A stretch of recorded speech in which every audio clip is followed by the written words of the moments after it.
Alors c'est vrai que j'ai pas forcément besoin de ma voiture tous les jours, mais bon, j'habite dans le centre, je travaille dans le centre.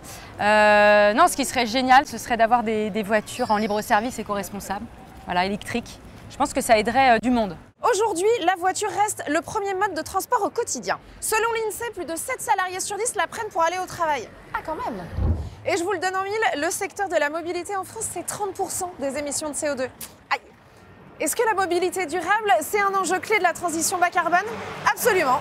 Et c'est exactement ce que pensent les fondateurs de Circle qui ont choisi Capgemini pour imaginer la voiture de demain.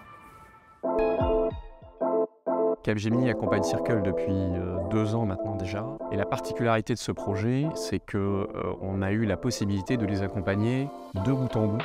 Donc bien sûr sur le volet digital, mais aussi sur la stratégie, l'innovation très amont, et puis ce qu'on appelle le go-to-market. Sur le volet digital, on les a aidés dans un premier temps à monter l'application mobile qui permet de faire les démonstrations nécessaires aux premiers clients pour les convaincre finalement d'acheter le service. Si mes informations sont bonnes, la Circle, c'est une fabrication française. Ça fait écho à Capgemini?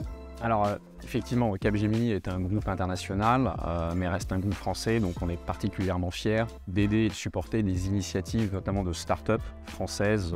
Est-ce que dans les projets que Capgemini accompagne, c'est essentiel que les projets aient une portée sociétale, un impact positif?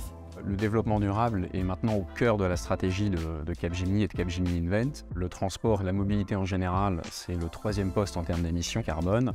Donc arriver à développer et à faire participer nos consultants dans un projet de cette nature-là, effectivement, Capgemini est extrêmement favorable à ce type d'initiative. Alors Alain, qu'est-ce qu'elle a de spécial, cette Circle? Alors la Circle, c'est 2 places côte à côte, voiture typiquement urbaine, donc limitée à 70 km/h. On a également un véhicule qui tient compte du Covid, donc il est automatiquement désinfecté après chaque utilisation. Au niveau de l'empreinte carbone, le véhicule est éco-conçu dès la base.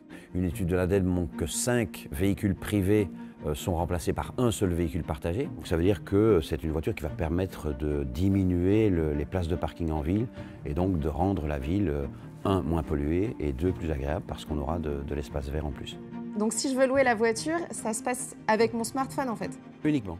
Tout est hyper simple, comme quand vous louez un vélo ou une trottinette. Donc on est vraiment dans l'ère du digital. Et sur ce volet digital, c'est les équipes de Capgemini qui vous ont accompagné? Oui, plus particulièrement les équipes de Frog, où là on a une solution qui est très spécifique, puisqu'on va contrôler l'usage même du véhicule, si on laisse des détritus à l'intérieur et autres. Donc ça, c'est toute la solution cloud qu'on a développée avec les équipes de Frog. Arrivée en ville de la Circle, prévue pour la fin d'année 2024. Pour les 500 premières voitures qui seront en test à Paris et en région parisienne. Et ensuite, elle sera dispo en France et en Europe. Je sais pas vous, mais moi j'ai hâte.